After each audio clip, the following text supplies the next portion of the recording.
Pranam, monsieur. Je suis Ram Surendra Singh, chercheur universitaire au département de mathématiques. Monsieur, comme en ce moment nous sommes tous ici, nous traitons tous de matière physique ici, mais si vous regardez un tableau périodique, le tableau périodique de la chimie, alors tous les éléments qui s'y trouvent, et si quelqu'un sait comment jouer avec cela, il peut créer l'univers entier avec ces éléments, simplement en ajoutant ou en retirant des électrons, et tout reste identique. Donc, si vous descendez plus bas, tout est constitué de protons, d'électrons et de neutrons, et si vous allez encore plus loin, ce sont des quarks. Alors, vous êtes aussi un quark. Nous sommes aussi des quarks, tout le monde est un quark. Certains avec une charge positive ou une charge différente. Avec certains ont une charge positive, d'autres une charge différente. Alors, si tout est identique, pourquoi y a-t-il de la haine, de la jalousie et de l'ego parmi nous uniquement? Et pourquoi les personnes en position d'autorité sont-elles partiales envers certains types de personnes? Pourquoi est-ce ainsi? Si tout est un, pourquoi est-ce ainsi? C'est génial. Vous voyez, il y a quelqu'un qui est le quark, n'est-ce pas? Le quark lui-même n'est pas le quark. Est-ce qu'un quark dit un jour « je suis un quark » ? Un électron ou un proton déclare-t-il jamais son identité? Avez-vous déjà entendu des protons, des neutrons ou des électrons crier « je suis E, N ou P » ? Ou un électron dire « je veux progresser dans la vie en sautant à une orbite plus élevée ». S n'est pas suffisant, alors DPF. Avez-vous déjà trouvé un électron ambitieux dans la vie? Non. C'est là que celui en particulier intervient qui dit « je suis l'électron ». Ce sentiment du « je » est absent dans l'univers objectif tel que vous le voyez. Il s'agit d'une table. La table ne dit jamais « je suis une table ». Mais il y a quelqu'un comme vous ou moi qui dit « je suis le propriétaire de la table ». Maintenant, la table a une identité active. Il y a maintenant quelqu'un qui s'identifie à la table. Ainsi, objectivement, tel que vous le voyez, il pourrait être vrai que chacun de nous ne soit que des particules élémentaires ou des ondes. Mais alors, où est la conscience dans cette affirmation? Qu'est-ce que la conscience? Ce qui déclare le moi. Je, c'est ça.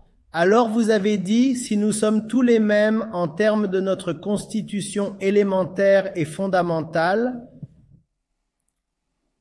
alors pourquoi nous battons-nous les uns contre les autres? Pourquoi y a-t-il des conflits, de la haine ou des différences? Parce que celui qui est le quark n'est pas satisfait d'être le quark. Vous êtes quelqu'un. Êtes-vous d'accord avec ce que vous êtes en ce moment? Non, vous n'allez pas bien. Il est quelqu'un. Elle est quelqu'un. Aucun d'entre nous n'est satisfait. Nous nous identifions à quelque chose de matériel comme le quark, ou la table, ou la voiture BMW.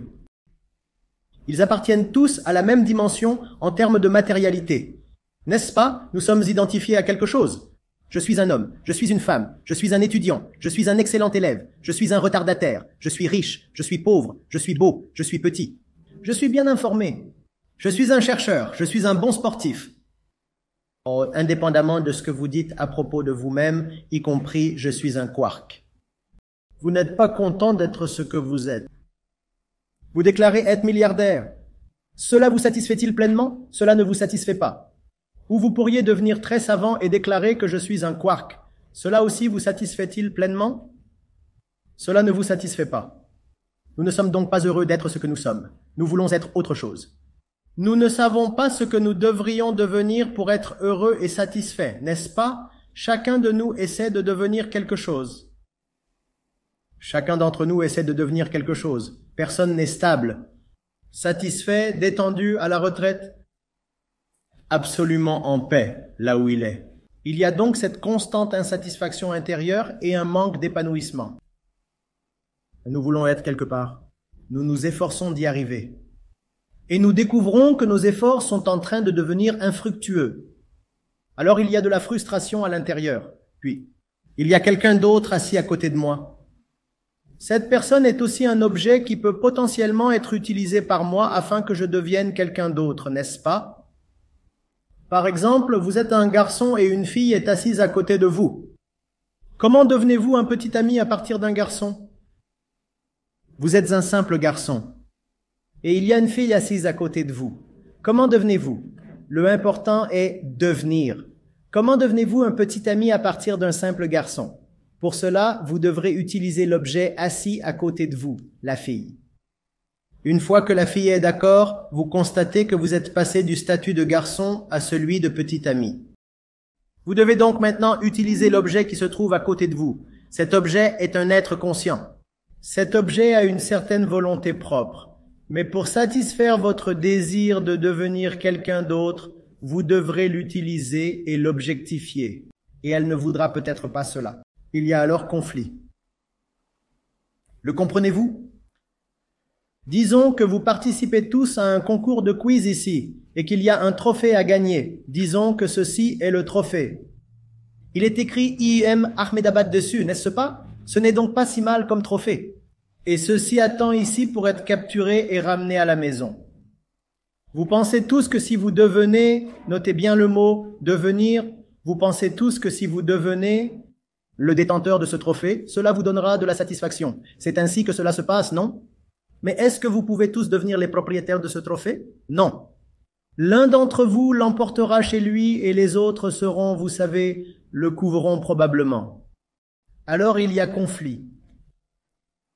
Devenir donc, vous voyez, engendre des conflits de nombreuses manières. Quoi que vous soyez actuellement, puisque cela ne suffit pas, vous voulez devenir quelqu'un d'autre. Et tout le processus de devenir est un processus de conflit. Malheureusement, au lieu de comprendre où nous en sommes, notre système éducatif, notre système social, toute la culture, donne beaucoup d'importance au devenir, qui est un jeu d'ambition.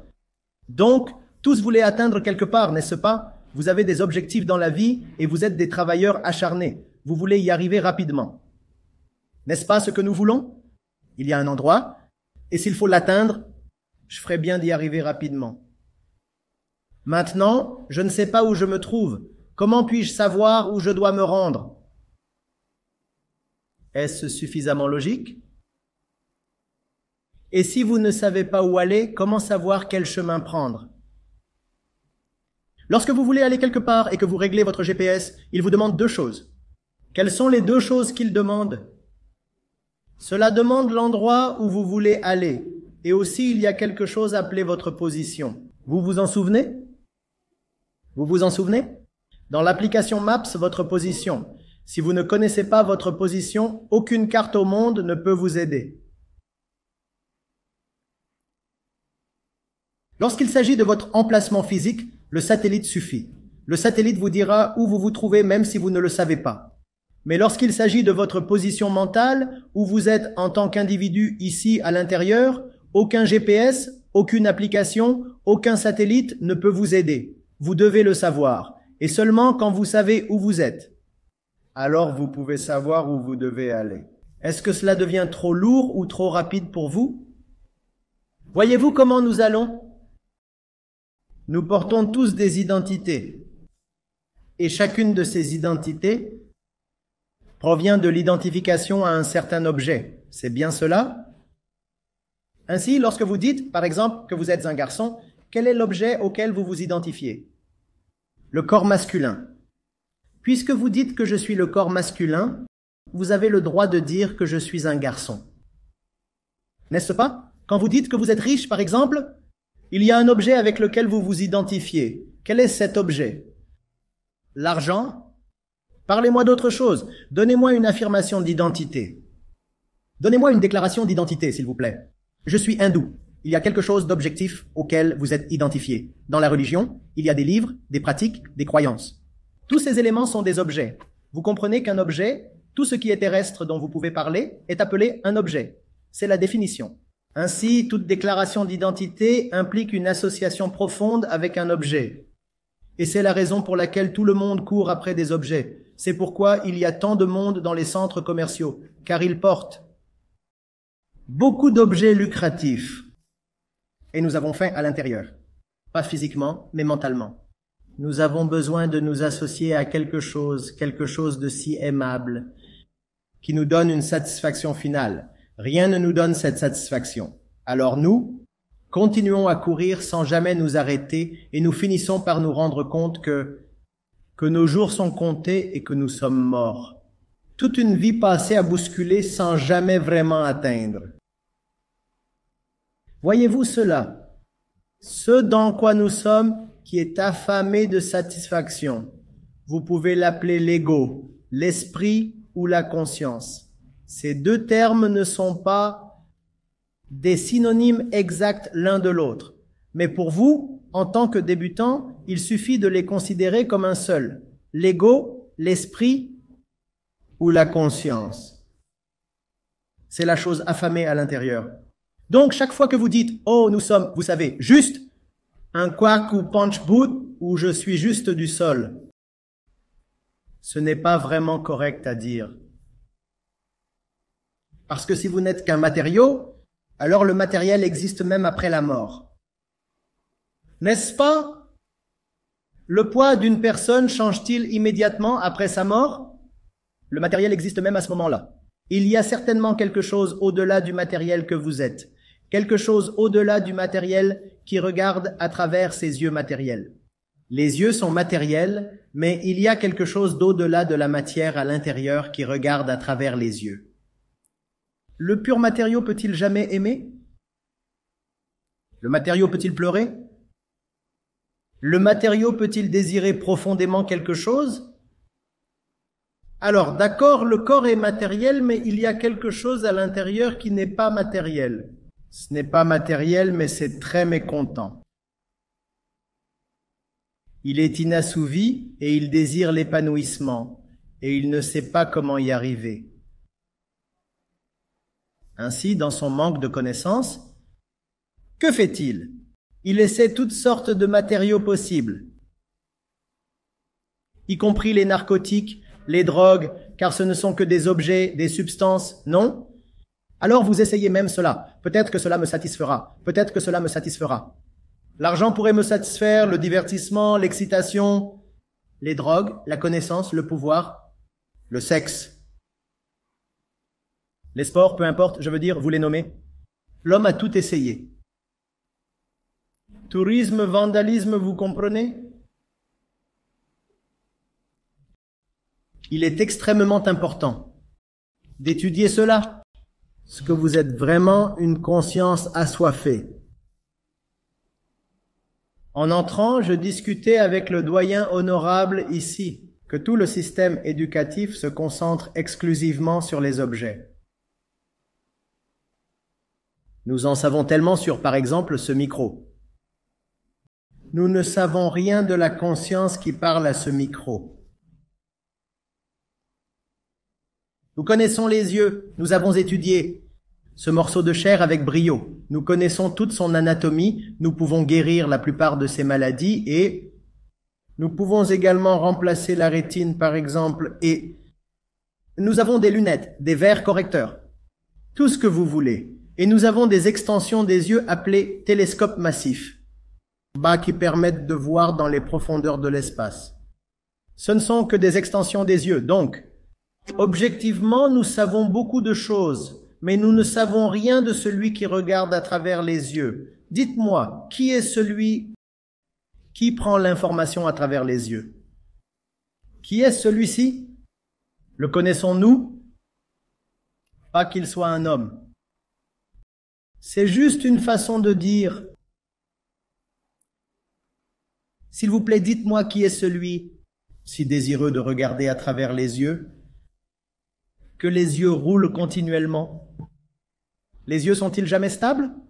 Les yeux regardent par-ci, par-là. Que cherchent vraiment les yeux? Notre système éducatif ne met pas l'accent sur ce point.